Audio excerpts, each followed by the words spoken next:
Welcome to Football with Cheese. Happy Friday. I actually recorded a short video yesterday about Liam Coen getting the Jaguar job and going to go over that whole process, how it happened. There's a lot more than my original video, but I decided to go ahead and just axe that and add it to this video. Just go over some stuff around the league. So make sure you are subscribed and turn on that bell so you never miss a video. You never know when I could pop on if there's any real breaking news in the NFL.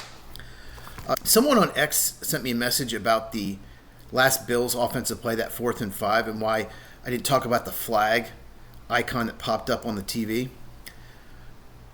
For those of you who didn't see it, the 4th and 5 play where two Chiefs came free on a blitz. Josh Allen runs around, throws it downfield. Unbelievable play by him. Dropped by Dalton Kincaid. And on the screen, the flag popped up. And someone asked, why didn't you talk about it? I didn't talk about it because I did research on it. And people at the game, Bills and Chiefs fans, said they never saw a flag. But someone on the TV did. I don't know why. I don't know what happened. It's possible that someone who's doing the graphics for the television assumed there'd be a flag if the Bills got it. If they got the first down, let's just call a flag on the Bills. They're going to call a flag because they help the Chiefs, right?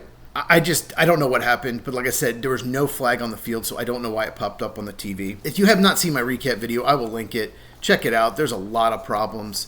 I'm going to also link a 5-minute video someone made on X on all the bad spots the Bills got in the game. Yes, it's 5 minutes long. Bills fans are irate after seeing this video. You can see it in the comments, so make sure you check that out after this video. So let's talk about Liam Coen and the Jaguars, their new head coach. I did a video about him last week, but more has come out since then. So I'll link that video.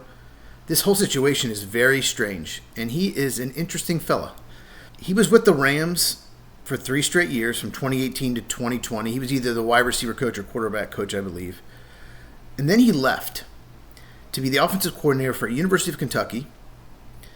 Then when Kevin O'Connell got the Minnesota Vikings head coaching job, he was the Rams offensive coordinator. Liam Coen goes back to the Rams to be their offensive coordinator, right?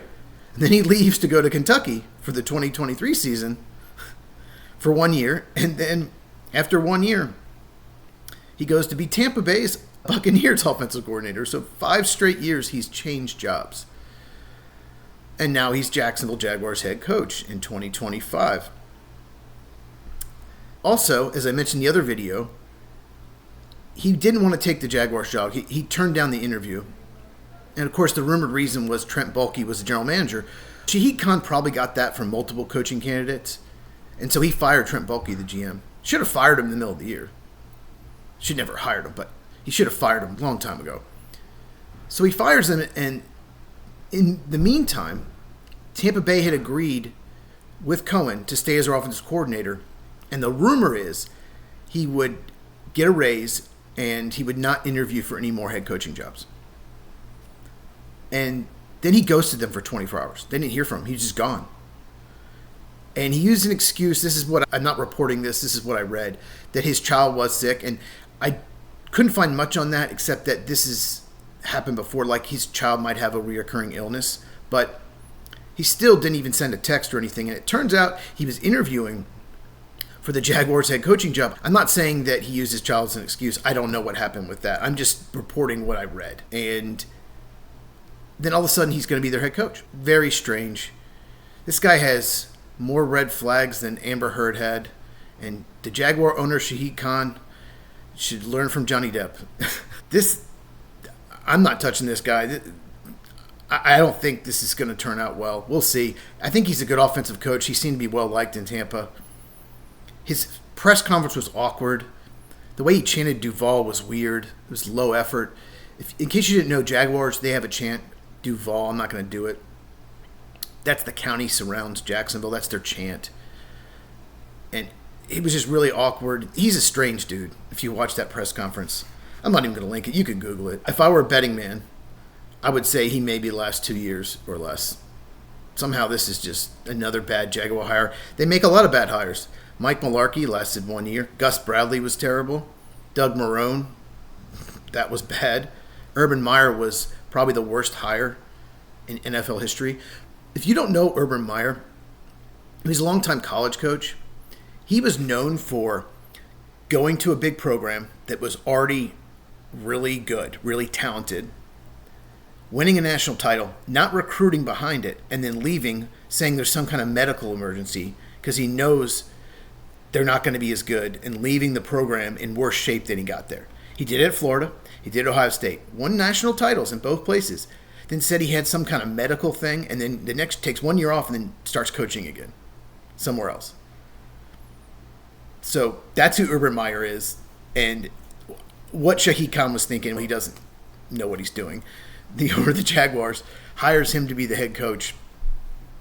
That was a disaster. And then he hires Doug Peterson for the last 3 years, and I get why he hired Doug Peterson. He was very different from those other coaches. He was like a safe choice because he had won a Super Bowl with the Eagles, and he was a quarterback in the NFL. He was a backup quarterback in Green Bay and Philadelphia. So maybe he could help Trevor Lawrence, because look what he got in Nick Foles. Nick Foles is a Super Bowl MVP. So I get why he hired Peterson. It was a safe choice. It did not work out. The Jaguars are still a mess. Things have not gotten better, in my opinion. They still need a general manager. We'll see what happens. We'll talk more about them as the offseason goes on. The Saints, the only team, still has not hired a head coach. The rumor is they're going to hire Kellen Moore, the offensive coordinator of the Eagles. They cannot do that till after the Super Bowl. Mike McCarthy has bowed out of the running. It's good news for the Saints. He's a bad coach. Saints are a mess right now. Not Jaguar level mess, not that high, but they are a mess in that their cap situation's bad. They don't have a franchise quarterback. The roster isn't bad, but it's not as talented as it has been in recent past. So you're looking at probably at least a 2 or 3 year rebuild or retool. So not the sexiest job. So we'll see what happens there. We'll talk if they do hire Kellen Moore. We'll go over that, and I'll do a deeper dive. Pro Bowl this weekend. You excited? Pro Bowl? No, nobody cares. It's stupid. They name the Pro Bowlers, don't have the Pro Bowl. The East-West Shrine game was last night. I watched it. Might be the only one that's watching this that did.